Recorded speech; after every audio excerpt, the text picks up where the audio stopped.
This issue comes up with my clients who have security clearance issues. And this can be federal employees, it can be employees who work for contractors in the private sector. It's virtually anybody who has to go through an SF-86, which is the investigation. It's a form, people fill it out when they get audited every few years, and when they sign up to get a security clearance, and they have to answer a series of questions. And they're on many different topics. They're on topics such as, what are your foreign contacts? What are your finances? And your psychological and emotional health and well-being.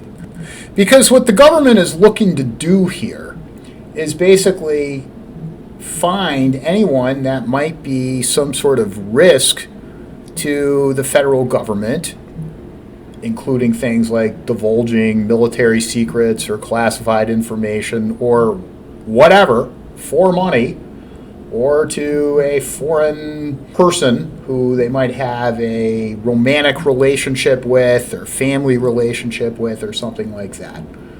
So what I want to focus on in this podcast is the dilemma that comes up with people, employees who have security clearance issues with respect to psychological and emotional health.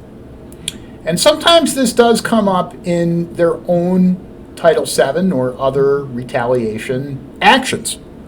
And it's not uncommon for an employee to say, hey, I was discriminated against, and because of that, or I was retaliated against, and as such, I have had a number of these physical symptoms of depression, weight gain, insomnia. I'm not going to go through all of them, but you can read about them, and the typical person going through an action will have at least some of these. And the way judges and juries assess the seriousness of someone's physical symptoms of depression or anxiety corresponds to the medical or psychological treatment that person received. So a jury might say, well, look, you claim you haven't slept in a year because the harassment was so horrible. Well, did you see a doctor about it? I mean, did you treat with a psychologist? Did you treat with a psychotherapist? If not, we don't really believe that these symptoms were really that great. Now here's the problem.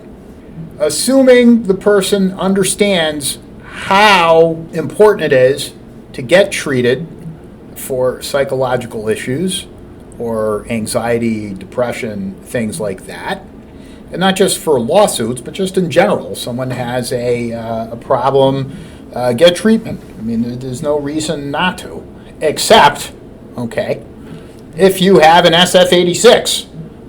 Now the government has officially given you a reason not to. The psychological and emotional health questions on the SF-86 are things like indicate whether an administrative agency has ever ordered you to consult with a mental health professional. Well, usually they don't order anybody to do that. Other questions: have you ever been hospitalized for a mental health issue? Have you ever been diagnosed by a professional with a psychotic disorder, schizophrenia, borderline personality? Here's a good one. Or an antisocial personality disorder. Well, what is that? Indicate whether or not you have a mental health or other health condition that substantially adversely affects your judgment. Anybody with high anxiety could say truthfully, yes, I have been diagnosed with that, and therefore that can affect my judgment. These questions are so broad that they are difficult to answer. And what a lot of people with security clearances tell me is they are not going to treat with a psychotherapist or psychologist because they fear that they may be diagnosed with one of these conditions.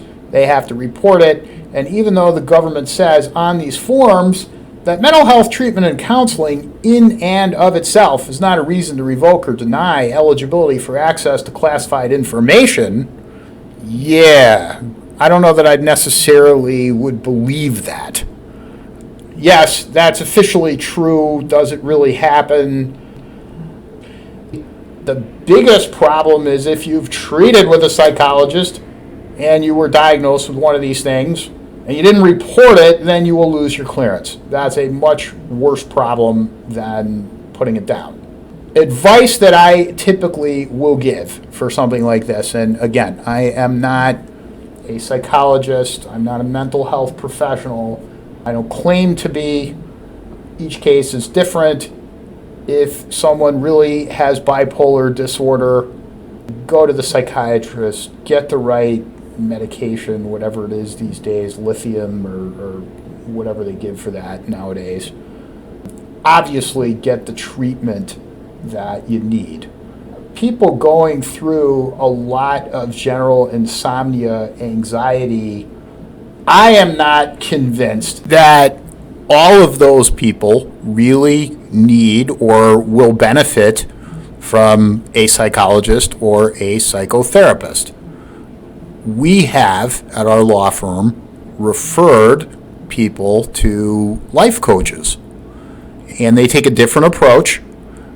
They will first, if they do see that the person is in need of psychological help beyond what they can do, if the person truly, they're trained to detect some of these things, which could be some disorders that need to be psychologically treated. They do not give the diagnosis themselves of what that is, but they could suggest it. And a lot of them, the ones we use, they will have exercises for the person to do, such as meditation, eating right, keeping track of the amount of water the person drinks every day, meditation, journaling, how to feel really good.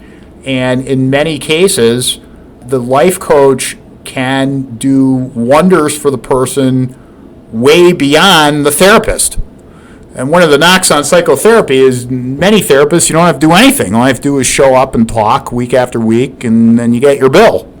There's not really a whole lot of accountability.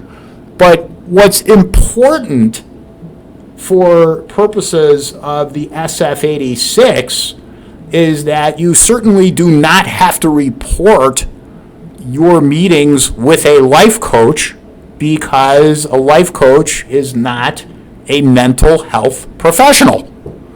They're not psychotherapists, they're not psychologists, and it's a way to get the help that the person needs, or at least explore. Could this work? Could I solve my insomnia problem through meditation, diet, and exercise, that I do not have to report how I solved that on my SF-86? And that's what I think that the big advantage to life coaching over psychotherapy for some. Clear it with your doctor, obviously, clear it with the mental health professional. But that, I think, is a huge, huge advantage for anyone with a security clearance issue.